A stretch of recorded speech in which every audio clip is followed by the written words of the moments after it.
Сәлеметсіздер ме достар? Бүгін жеткізушілерден келіп түскен тауарларды 1С-ке енгізейік. Ол үшін покупка бөлімшесінде поступление ТМЗ услуг. ТМЗ деген товарлы материалдық қорлар, товарно-материальные запасы. Ашамыз. Поступление және товары, услуги, основные средства негізгі құралдар, покупка товары, ОС услуги, яғни мына ішіндегі сілтемелері бар, соларды қарастырамыз қайсы екенін.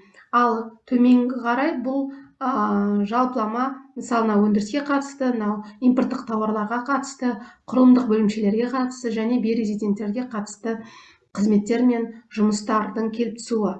Біз жалпылама тауарға қатысты, мысалы келіп түскен тауарларды көрсететін болсақ, тауарлар дегенді таңдай аламыз, немесе қызмет келіп түссе, қызмет деп бөлек көрсетсек болады, негізгі құралдар келіп түссе, бөлек негізгі құралдарды таңдасақ болады. Немесе жалпылама мынаны таңдасақ, ешбір шатаспаймыз, себебі бұл жерде 3 сілтеме тұр.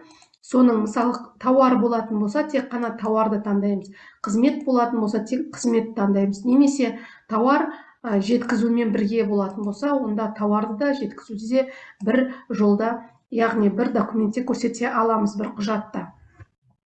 Сонымен келіп түскен күнін көрсетейік, яғни келіп түскен күні накладнойда, яғни жеткізушінің накладнойында болады. 5-42 мысалы, бұл жеткізушісіні көрсетеміз. Жеткізуші мысалы заңды тұлғалы болатын болса, заңды тұлға ретінде қарастырды. Қандай келісім шарт негізінде, міне келісім шарт 4 теңгемен берілген деп тұр.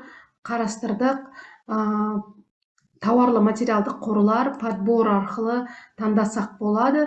Мысалы, мына жерде запрашивать дегенде, яғни сұрау саны және бағасы.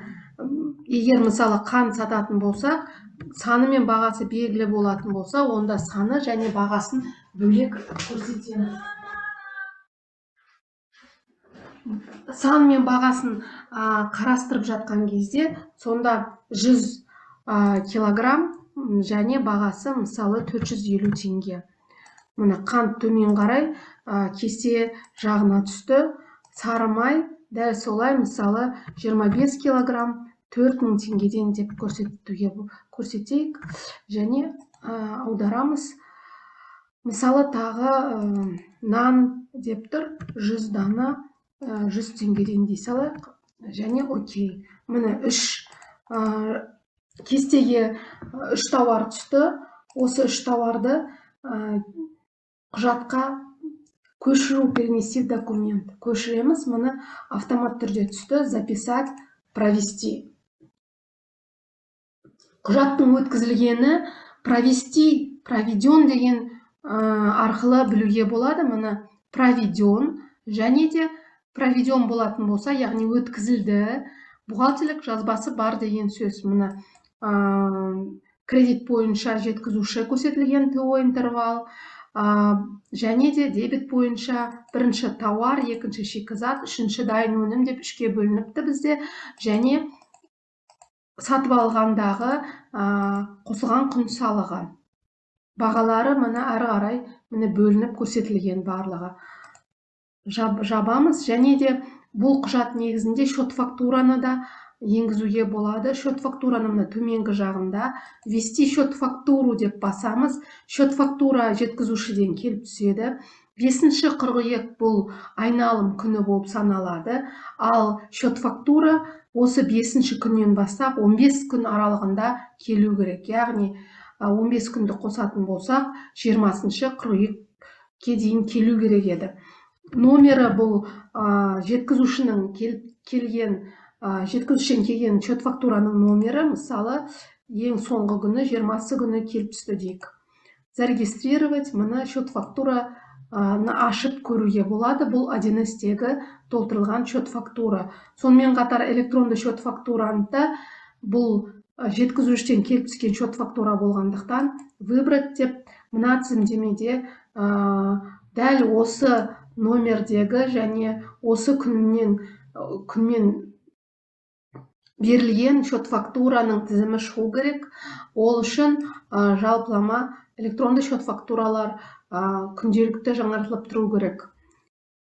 записать, провести. Сонымен қатар екі құжат бір-біріне байланысқанын көру үшін мына жерде мынандай үш баспалдақ секілді мынандай белгі бар. Осы белгіні басатын болатын болса, бассақ, онда мына келіп түскен тауарлар және төмен жағында счет фактура қыстырылып тұр. Яғни бір-бірімен байланысқан тауарлар дегенді білдіреді. Сонымен біз толтырып кеткеніміз тауар, егер бұл тауар жеткізу тауар мысалы қызметмен бірге келетін болса, қызметін бөлек мына жерге көрсетуге болады.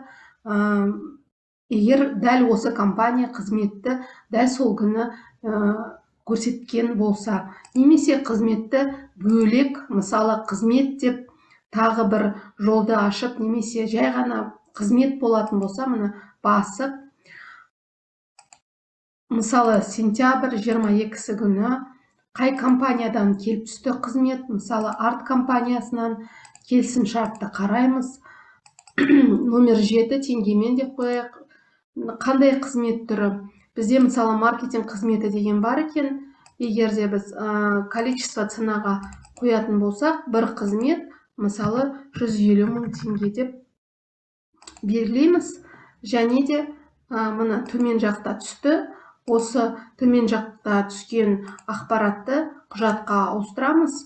Қызмет түрінде ең бастысы, егер НДС пен келетін болса 12% деп көрсетеміз. НДС келген болса, яғни жеткізуші НДС төлеуші емес болса, онда НДС келеді.